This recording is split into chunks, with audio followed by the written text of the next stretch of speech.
Guys, welcome to പുതിയൊരു video. So ഞാനേ വളരെ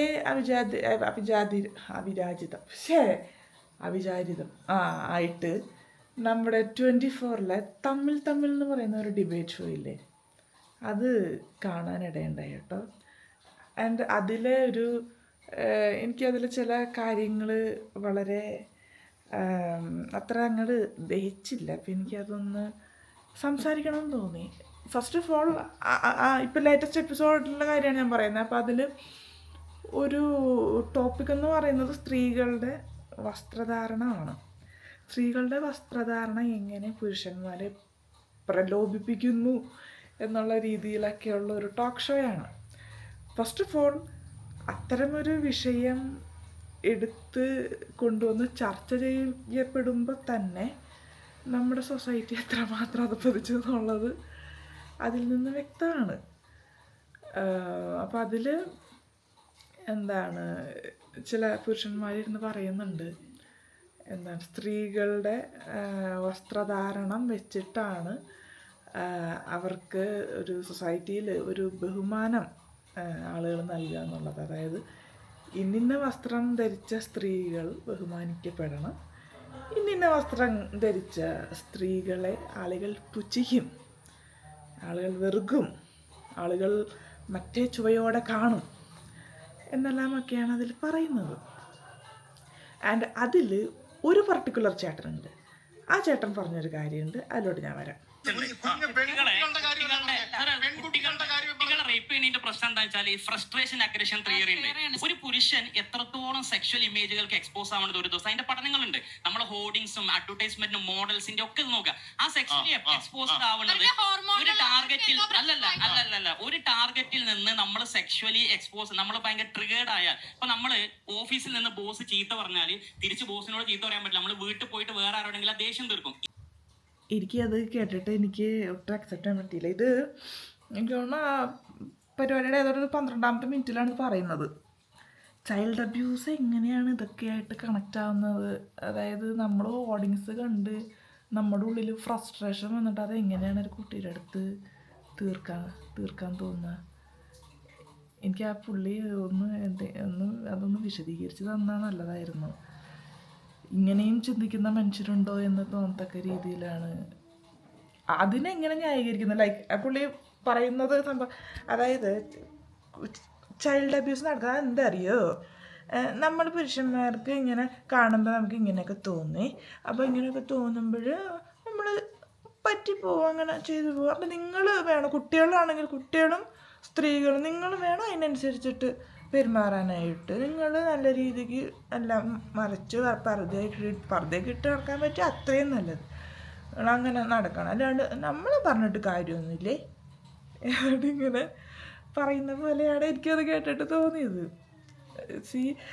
ഈ ഡ്രസ്സിൻ്റെ പേരിലൊരു ചർച്ച നടക്കാന്നൊക്കെ പറഞ്ഞു കഴിഞ്ഞാൽ അത് ഈ ഒരാളുടെ ഒരു ചോയ്സ് അല്ലേ, അയാൾ എന്ത് ഡ്രസ്സ് ധരിക്കണം എന്നുള്ളത്. അതിന് മറ്റുള്ളവരുടെ ഒരു വാലിഡേഷൻ്റെ ആവശ്യമുണ്ടോ? മറ്റുള്ളവർ ഇത് ഇന്ന ഡ്രസ്സ് ഞാനിട്ടാൽ എന്നെ മറ്റുള്ളവർ റെസ്പെക്റ്റ് ചെയ്യോ ഇല്ലയോ എന്ന് നമ്മൾ കരുതേണ്ട ആവശ്യമുണ്ടോ? ഇപ്പോൾ ഒരു പോയിൻ്റ്, അതായത് നമ്മൾ ഒക്കേഷൻ അനുസരിച്ച് ഡ്രസ്സ് ചെയ്യുക എന്നുള്ളത് ഒരു പോയിൻ്റ്, അതൊരു കോമൺ സെൻസാണ്. ലൈക്ക് ഇപ്പോൾ നമ്മളൊരു അമ്പലത്തിലോ പള്ളിയിലോ പോകുമ്പോൾ അവിടെ ഒരു ടൈപ്പ് ഓഫ് ഡ്രസ്സ്, ഒരു കല്യാണത്തിന് പോകുമ്പോൾ അതിന് യോജിച്ച പോലെ ഡ്രസ്സ്, അത് ഒരു കോമൺ സെൻസാണ്.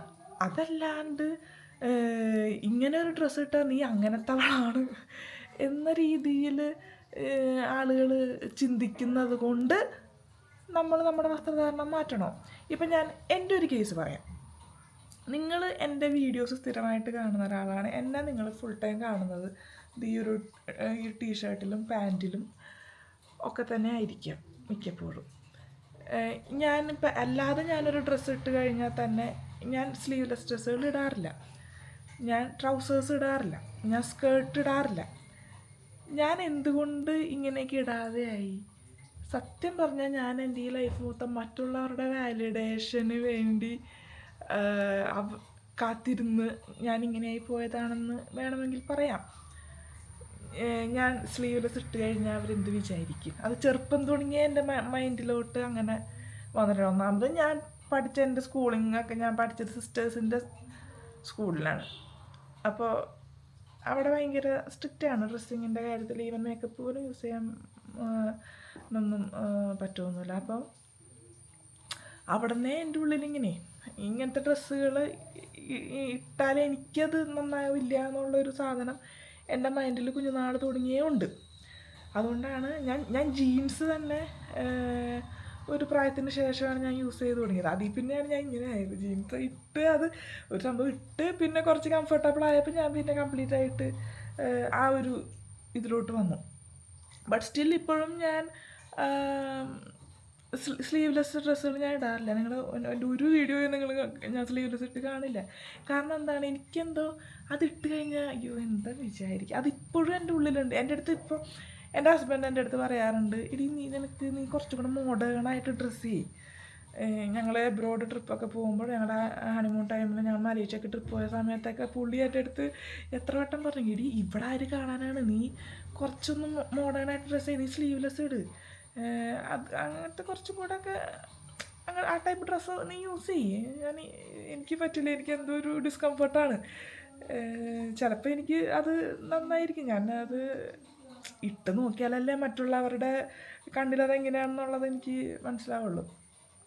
ബട്ട് സ്റ്റിൽ എൻ്റെ ഉള്ളിൽ ഇങ്ങനെ ഒരു തോട്ടാണ്, ഞാനത് ഇട്ട് കഴിഞ്ഞാൽ ശരിയാവുമോ, എനിക്കത് ആളുകൾ കണ്ട എന്തെങ്കിലും പറയുമോ. അത് നമ്മൾ വീഡിയോസൊക്കെ ഇടുമ്പോൾ കമൻറ്റ്സ്, എൻ്റെ ലൈഫിൻ്റെ ഒരു മെജോറിറ്റി ഭാഗം ഞാൻ അങ്ങനെ തീർത്തിട്ടുണ്ട്. ചില ഡ്രസ്സുകളൊക്കെ കാണുമ്പോൾ എനിക്ക് ഇഷ്ടം തോന്നും, പക്ഷേ എനിക്കത് പർച്ചേസ് ചെയ്യാൻ പറ്റില്ല. കാരണം ഇതെൻ്റെ ഉള്ളിലുണ്ട്. സോ ഞാൻ പറയുന്നുള്ളത്, മറ്റുള്ളവരുടെ ഒരു വാലിഡേഷന് വേണ്ടി നമ്മൾ കാത്തിരുന്നാൽ നമ്മുടെ ലൈഫ് നമുക്ക് എൻജോയ് ചെയ്യാൻ പറ്റില്ല. ഒരു തരത്തിലും ഒന്നിലും എൻജോയ് ചെയ്യാൻ പറ്റില്ല. ഇപ്പോൾ ഞാൻ എൻ്റെ വീഡിയോ മേക്കിംഗ് കരിയർ തന്നെ ഞാൻ സ്റ്റാർട്ടിങ് ടൈമിൽ എനിക്ക് എന്നെ കുറേ കളിയാക്കൽ ഞാൻ കേട്ടിട്ടുണ്ട്. അപ്പോൾ അത് ഞാൻ മറ്റുള്ളവരുടെ വാലിഡേഷന് വേണ്ടി ഞാൻ നിന്നിരുന്നെങ്കിൽ ഞാൻ ഇപ്പോൾ ഇങ്ങനെ നിങ്ങളുടെ മുമ്പിൽ സംസാരിക്കില്ല. ഞാനത് ചെവി കൊള്ളാതിരുന്നത് കൊണ്ടാണ് ഇപ്പോൾ ഗ്രീഷ്മ ബോസ് എന്ന് പറയുന്ന ഒരു നെയിമിൽ നിങ്ങളുടെ മുമ്പിൽ ഞാൻ ഇരിക്കുന്നത്. പക്ഷേ ഡ്രസ്സിങ്ങിൻ്റെ കാര്യത്തിൽ എനിക്കിപ്പോഴും എൻ്റെ അതെനിക്ക് തോന്നുന്നു കുഞ്ഞുനാളിലെ എൻ്റെ ഉള്ളിൽ അങ്ങനെ വന്നത് കൊണ്ടായിരിക്കണം. എൻ്റെ ഉള്ളിൽ ഇപ്പോഴും കുറച്ചൊരു വെസ്റ്റേൺ കൈൻഡ് ഓഫ് ഡ്രസ്സ് ധരിക്കാൻ എനിക്കൊരു മടിയാണ്. ഞാനത് മാറ്റാൻ ശ്രമിച്ചിട്ട് ഞാൻ എൻ്റെ ഹസ്ബൻഡ് മാക്സിമം ട്രൈ ചെയ്തിട്ടുണ്ട് എന്നെ കൊണ്ടത് മാറ്റിക്കാനായിട്ട്. പക്ഷേ ഇപ്പോഴും എൻ്റെ ഉള്ളിൽ അത് എവിടെയോ ഉണ്ട്. ഞാനത് അങ്ങനത്തെ ഡ്രസ്സുകൾ ധരിച്ച് കഴിഞ്ഞാൽ അത് എനിക്ക് ചേരില്ല എന്നുള്ള തോട്ടുകൾ. ഓക്കെ, എന്നിട്ട് ഞാനിങ്ങനെ ഒരു നല്ല കുട്ടി ഇമേജ് കിട്ടാൻ വേണ്ടിയിട്ട് അടങ്ങി ഒതുക്കി ഡ്രസ്സൊക്കെ ഇട്ട് ജീവിച്ചിട്ടും എനിക്ക് സെക്ഷൽ ഹറാസ്മെൻറ്റ് നേരിടേണ്ടി വന്നിട്ടുണ്ട്. ഞാൻ എൻ്റെ ജോലിയിൽ ഞാൻ ട്രെയിനി ആയിട്ട് വർക്ക് ചെയ്തിരുന്ന സമയത്ത് ഞാൻ വർക്ക് ചെയ്തിരുന്ന ഓഫീസിലെ ബോസിൻ്റെ അടുത്തു നിന്ന് എനിക്ക് വളരെ മോശം അനുഭവം ഞാൻ നേരിട്ടിട്ടുണ്ട്. ഓക്കെ, അത് കൂടുതൽ ഞാൻ എക്സ്പ്ലെയിൻ ചെയ്ത് പറയുന്നില്ല. വളരെ മോശം അനുഭവം ഞാൻ നേരിട്ടിട്ടുണ്ട്. അന്ന് ഞാൻ അവിടെ നിന്ന് ഇറങ്ങി ഓടിയതാണ്, മനസ്സിലായില്ലേ? അപ്പോൾ അത് അന്നൊക്കെ ഞാൻ ഇട്ടിരുന്ന ഡ്രസ്സെന്ന് വെച്ചാൽ ഫുൾ സ്ലീവ്, ഈ മുക്കാ സ്ലീവ്, കുർത്ത, പാൻറ്റ്, അതൊക്കെയായിരുന്നു എൻ്റെ വേഷം. അപ്പോൾ ഈ ഒരു ഫ്രസ്ട്രേഷൻ, അഗ്രഷനിൽ നിൽക്കുന്ന ആളുകളോട്, അങ്ങനത്തെ പ്രശ്നങ്ങളുള്ള ആളുകളോട് എനിക്ക് പറയാനുള്ളത്, നിങ്ങൾ സ്ത്രീകളെ കൺട്രോൾ ചെയ്യുന്നതിലും ഭേദം നിങ്ങൾ വീട്ടിൽ നിന്ന് പുറത്തിറങ്ങാതിരിക്കുന്നതായിരിക്കും കുറച്ചും കൂടെ നല്ലത്, അല്ലേ? അതായത് ഇപ്പം നമുക്ക് എന്തെങ്കിലും പ്രശ്നമുണ്ടെന്ന് നമുക്ക് തോന്നുകയാണെന്നുണ്ടെങ്കിൽ ബാക്കിയുള്ളവരെ അടക്കുന്നതിലും ഭേദം നമ്മൾ ഇച്ചിരി അടങ്ങുന്നതാണ്. പിന്നെ അതിലൊരു അമ്മച്ചിയുണ്ട്. ആ അമ്മച്ചി പറയുന്നതെന്ന് പറഞ്ഞാൽ നല്ല ആഠ്യത്വമുള്ള വസ്ത്രം, നല്ല വസ്ത്രം, എല്ലാം മറച്ചുകൊണ്ടുള്ള വസ്ത്രം ഇടുന്നതാണ് നമ്മുടെ സംസ്കാരത്തെ കാണിക്കുക എന്നാണ് പറയുന്നത്. സംസ്കാരം എന്ന് പറയുന്നത് നമ്മുടെ പേഴ്സണാലിറ്റിയിലല്ലേ, നമ്മൾ ഒരാളുടെ അടുത്ത് എങ്ങനെ പെരുമാറുന്നു എന്നതിലാണ് നമ്മുടെ സംസ്കാരം ഇരിക്കുന്നതെന്നാണ് ഞാൻ വിശ്വസിക്കുന്നത്. ഞാൻ നല്ല ടിപ്പ് ടോപ്പായിട്ട് ഡ്രസ്സ് ചെയ്തിട്ട് ഞാൻ ഒരാളെ പച്ചത്തെറി വിളിച്ച് കഴിഞ്ഞാൽ ഞാൻ നല്ല സംസ്കാരമുള്ളവളാവും. അപ്പോൾ അങ്ങനെ എനിക്ക് ഈ ഡ്രസ്സിങ്ങിലൊക്കെ അതൊക്കെ അതിനുള്ളൊരു ഫ്രീഡമൊക്കെ നമുക്ക് വേണ്ടേ. പിന്നെ അബ്യൂസ് എന്ന് പറയുന്നത് സ്ത്രീകൾക്കും കുട്ടികൾക്കും നേരെ മാത്രമല്ല പുരുഷന്മാർക്കെതിരെ നടക്കുന്നുണ്ട് അല്ലേ. അപ്പോൾ അത് ഇനി എന്ത് തിയറി വെച്ചിട്ടാണ് ഇവർ ന്യായീകരിക്കാൻ പോകുന്നതെന്ന് എനിക്കറിയില്ല. ഇതുപോലെ ഫ്രസ്ട്രേഷൻ അഗ്രഷൻ തിയറി അത് വല്ലാത്തൊരു തിയറി ആയിപ്പോയി. കുട്ടികൾക്ക് നേരെ ആക്രമണം റേപ്പ് അറ്റംപ്റ്റ് നടക്കുന്നത് ഇതുപോലത്തെ ഫ്രസ്ട്രേഷൻ അഗ്രഷൻ തിയറി എന്ന ആ തിയറിക്ക് ഇതൊക്കെ ആയിട്ട് എന്താണ് ബന്ധം? അങ്ങനെ ഒരു തിയറിനെ പറ്റി എനിക്കറിയത്തില്ല. ഉണ്ടെങ്കിൽ തന്നെ ചൈൽഡ് അബ്യൂസായിട്ട് അത് ഏത് വകയിലാണ് കണക്റ്റഡ് എന്ന് എനിക്ക് മനസ്സിലാവുന്നില്ല.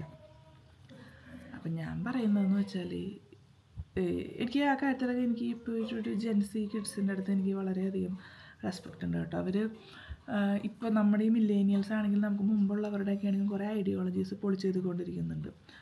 സോ അതിനെനിക്ക് അവരോട് നല്ല റെസ്പെക്റ്റ് ഉണ്ട്. അപ്പോൾ വേറെ പ്രത്യേകിച്ചൊന്നുമില്ല. എനിക്കിത് കണ്ടപ്പോൾ ഭയങ്കര ഡിസ്റ്റർബിംഗ് ആയിട്ട് തോന്നി. അതായത് അതിൽ സ്ത്രീകൾ തന്നെ സ്ത്രീകൾക്കെതിരെ സംസാരിക്കുമ്പോൾ പറക്കാരില്ല. നമ്മുടെ കേരളം ലിറ്ററസി റേറ്റിൽ ഹൈ ആണെങ്കിലും ഇതുപോലുള്ള ആളുകൾ കാരണം പല കാര്യങ്ങളിലും നമ്മളിങ്ങനെ ലോ ആയിട്ട് തന്നെ നിൽക്കുകയാണ്. അപ്പോൾ ഒരു ഡ്രസ്സിങ്സ് എന്നൊക്കെ പറഞ്ഞാൽ ഒരാളുടെ വസ്ത്രധാരണം അയാളുടെ ഒരു പേഴ്സണൽ ഫ്രീഡമാണ്. അതിനെ അങ്ങനെ മാത്രം കാണുക. അതിന് റെസ്പെക്റ്റ് ചെയ്യാന്ന് പറയുന്നത് ഒരു ബേസിക് കർട്ടസിയാണ്. അല്ലാണ്ട് നീ ഇങ്ങനെ ഡ്രസ്സ് ഇട്ടാലേ ഞാൻ നിനക്ക് റെസ്പെക്റ്റ് തരുള്ളൂടി പറയുന്നത്. അതിപ്പോൾ സ്ത്രീയാണെങ്കിലും പുരുഷനാണെങ്കിലും എല്ലാവരുടെയും ഒരു ഫ്രീഡം അല്ലേ. അവരെന്ത് ഇപ്പോൾ പുരുഷന്മാർ ഷോർട്സ് ഇടുന്നവരുണ്ടല്ലോ, 2 കോളർ ഇടാണ്ട് ഷർട്ട് ഇട്ടുകൊണ്ട് നടക്കുന്നവരുണ്ടല്ലോ. അത് അവരുടെ ഒരു ഫ്രീഡമാണ്. അതുപോലെ തന്നെ സ്ത്രീകൾ വസ്ത്രം ധരിക്കുന്നത് അവരുടെ ഒരു ഫ്രീഡമാണ്. എന്തുകൊണ്ടാണ് പുരുഷന്മാരുടെ കേസിൽ ഇത്തരത്തിലുള്ളൊരു ചർച്ച വരാത്തത് അല്ലേ? അവരും അവരുടെ രീതിക്ക് ഇഷ്ടപ്പെട്ട രീതിക്ക് വസ്ത്രം ധരിക്കുമ്പോൾ എന്തുകൊണ്ടാണ് ഇങ്ങനെ ഒരു ടോക്ക് ഷോ വിളിച്ചു വരുത്തി ചർച്ച ചെയ്യപ്പെടാത്തത്? എന്തുകൊണ്ടാണ് സ്ത്രീകൾ വസ്ത്രം ധരിക്കുമ്പോൾ മാത്രം അത് വലിയൊരു ചർച്ചയാകുന്നത്? അതെല്ലാം മാറണം. മാറിയാൽ കൊള്ളാം. മാറുമെന്തോ. എന്നാലും പുതിയ വീഡിയോ ആയിട്ട് വരാം. ബൈ.